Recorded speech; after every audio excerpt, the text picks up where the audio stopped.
using a or an before singular noun. English alphabet එකේ letters 26 අපි කොටස් දෙකකට වෙන් කරනවා. Vowels and consonants. අපි පොඩි කාලේ ඉඳන් ඉගෙනගෙන තියෙනවා. Vowels වලින් පටන් ගන්න singular noun එකට ඉස්සරහින් an use කරනවා.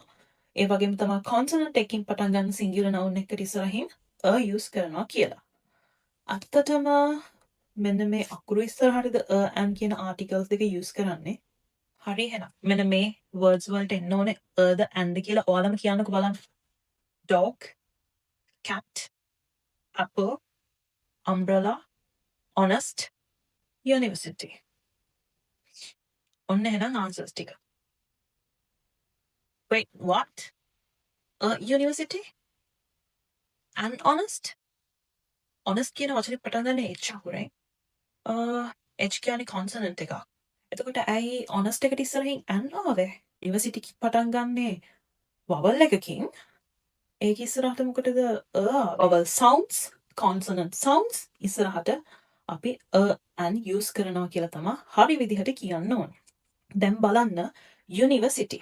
university කියන එක පටන් ගන්නේ vowel letter එකකින් උනාට vowel sound එකකින් නෙවෙයි. එතකොට a, e, i, o, u කියන vowels කියලා තමයි අපි ඉගෙන ගත්තේ. හරිනම් අපි a, e, o,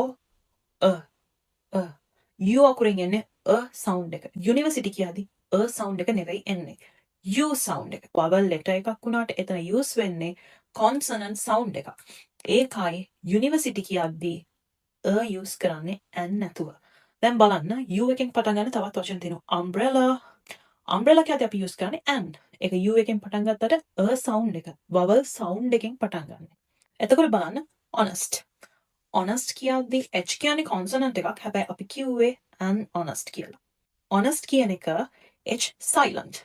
එතකොට අපි ඒක pronounce කරන්නේ honest කියලා.